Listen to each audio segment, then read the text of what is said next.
The Taiwan party toughest on China has a strong lead as election nears. U.S. reports surge in respiratory illnesses. U.S. tests China with visit to India's border.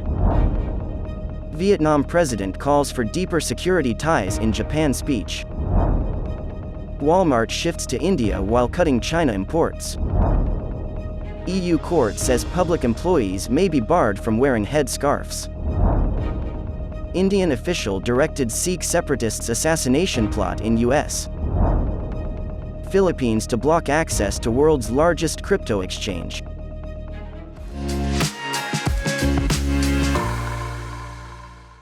Hello, I'm Johnny. Thank you for joining us on Funday News. It's Friday, December 1st, and here are your top stories.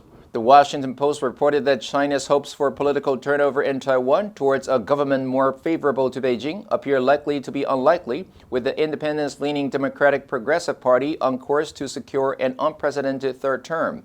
The Post said with 7 weeks until the election, Beijing is looking increasingly likely to be disappointed.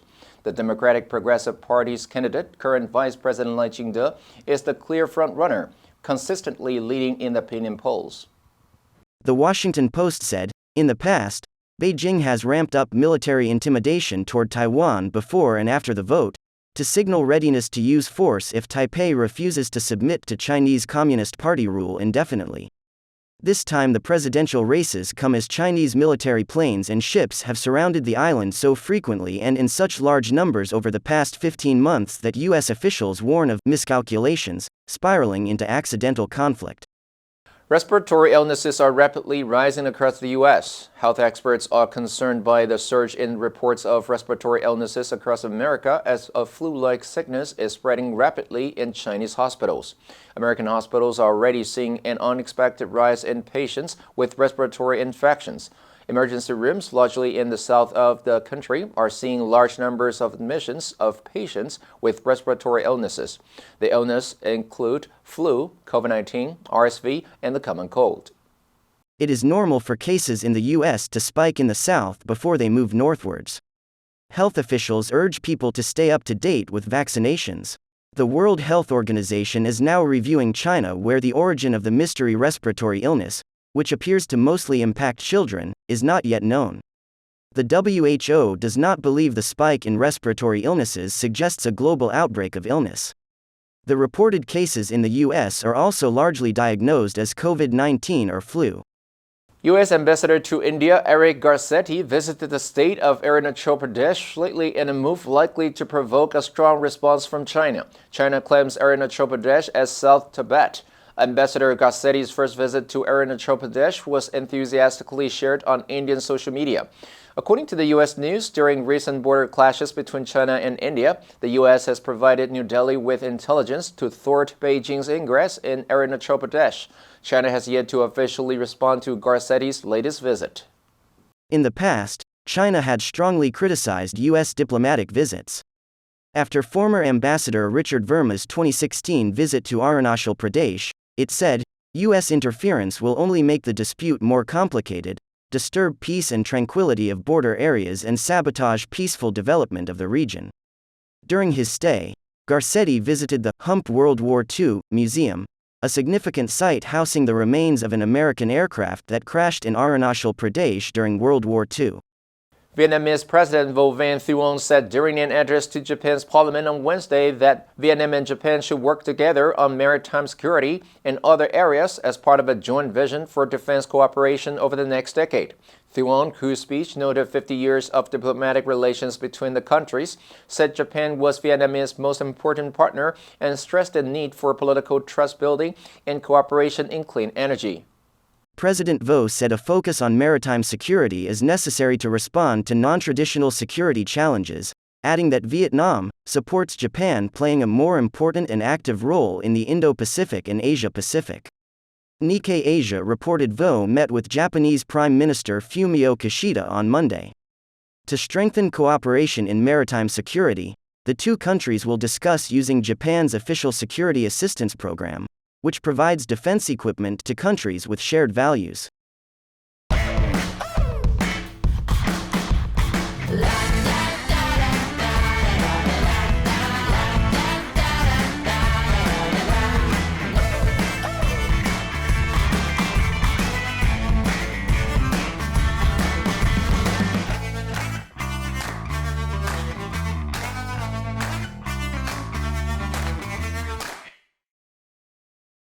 According to bill of lading figures shared with Reuters by data firm import Yeti, Walmart, the world's largest retailer, shipped 1/4 of its U.S. imports from India between January and August this year. That compared with just 2% in 2018. The data shows that only 60% of its shipments came from China during the same period, down from 80% in 2018. To be sure, China is still Walmart's biggest country for importing goods. Walmart's executive vice president of sourcing, Andrea Albright, said, "We want the best prices." Reuters said the shift illustrates how the rising cost of importing from China and escalating political tensions between Washington and Beijing are encouraging large U.S. companies to import more from countries including India, Thailand, and Vietnam. Albright said India has emerged as a key component of Walmart's efforts to build that manufacturing capacity. She added Walmart is importing goods ranging from toys and electronics to bicycles and pharmaceuticals from India. The top European Union court ruled on Tuesday that public authorities in member states can prohibit employees from wearing signs of religious belief, such as an Islamic headscarf. The court said authorities in member states had a margin of discretion in designing the neutrality of public service they intended to promote. However, the court said this objective must be pursued in a consistent and systematic manner, and measures must be limited to what is strictly necessary. The case came to the Court of Justice of the European Union, CJEU, after an employee of the eastern Belgian municipality of Anse was told she could not wear an Islamic headscarf at work. The municipality subsequently changed its terms of employment to require its employees to observe strict neutrality by not wearing overt signs of religious or ideological belief. The woman concerned launched a legal challenge, saying her right to freedom of religion had been infringed. The U.S. Justice Department said on Wednesday that an Indian government official directed an unsuccessful plot to assassinate a Sikh separatist who is also a U.S. citizen on U.S. soil, in announcing charges against a man accused of orchestrating the attempted murder. Federal prosecutors in Manhattan said Nikhil Gupta, 52, worked with the Indian government employee on the plot to assassinate the New York City resident who advocated for a Sikh sovereign state in northern India. Prosecutors describe the Sikh state advocate as a U.S. citizen of Indian origin. U.S. officials have named him as Gurpatwant Singh Panun, a dual citizen of the United States and Canada. Gupta was arrested by Czech authorities in June and is awaiting extradition. The Indian official is described in the related indictment as a senior field officer, with responsibilities in security management and intelligence, employed by the Indian government who directed the plot from India. The Philippines SEC has begun the process of blocking access to the world's largest crypto exchange, Binance. The SEC said the operator of Binance was not a registered corporation in the Philippines and was operating without the necessary license and authority to sell or offer any form of securities. The SEC said the removal of access in the Philippines will take effect within 3 months of the issuance of its advisory on November 28th to give Filipino users time to pull out investments from the crypto exchange. The Philippines SEC has asked Alphabet's Google and Facebook parent Meta to ban online advertisements from Binance in the Philippines, and warned those selling via or convincing people to invest in the platform they may be held criminally liable. Former Binance chief Changpeng Zhao stepped down as CEO last week after pleading guilty to willfully causing the exchange to fail to maintain an effective anti-money laundering program. The answer for yesterday was C, exception. Good writing is unfortunately the exception rather than the rule. Did you answer correctly? Now let's delve into the news of Walmart shifting to India while cutting China imports. Number 1. Escalate. 逐步扩大，不断恶化，加剧。The fighting escalated into a full-scale war. Number 2. Component. 组成部分，部件。Trust is a vital component in any relationship. Number 3. Tension. 紧张状况，关系。There is mounting tension along the border. Next, we have a multiple choice question for everyone to practice. Which answer would you choose? You can write your answer in the comment section. The correct answer will be announced tomorrow. And that's all for today's Funday News. Be sure to tune in to Funday News from Monday to Friday and click the link below to join Funday for free. I'm Johnny Wu, your host. I'll see you next time.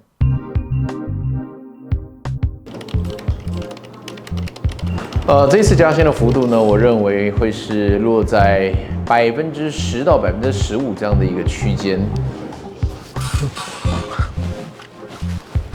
跟其他员工最大的不同部分呢，是我能够就像刚刚提到的，我可以在一个企划案还没有生成的时候，我可以先有一个远大的目标，我能够知道整个 big picture 是什么东西。不好意思。我的针对于这样的一个认可度，我大概有70-80%的把握，我可以获得升迁及加薪。Johnny， 那个非常不好意思，我可能要在这边告知你，你已经被资遣了。对，是真的非常抱歉。那可能要麻烦你在下礼拜5之前，就是把你的个人物品先收拾干净，这样。有没有什么事我可以帮你的吗？那如果没有什么问题的话，再麻烦你把你的员工证交回给原主管，这样。好，那如果没有什么问题的话，我们今天就到这边。真的非常不好意思。我可以知道是什么原因吗？有同仁反映，最近冰箱的食物很常不见，我常常看到你在附近徘徊。我买的面包也是买了，然后1个下午就不见了。你该不会知道什么？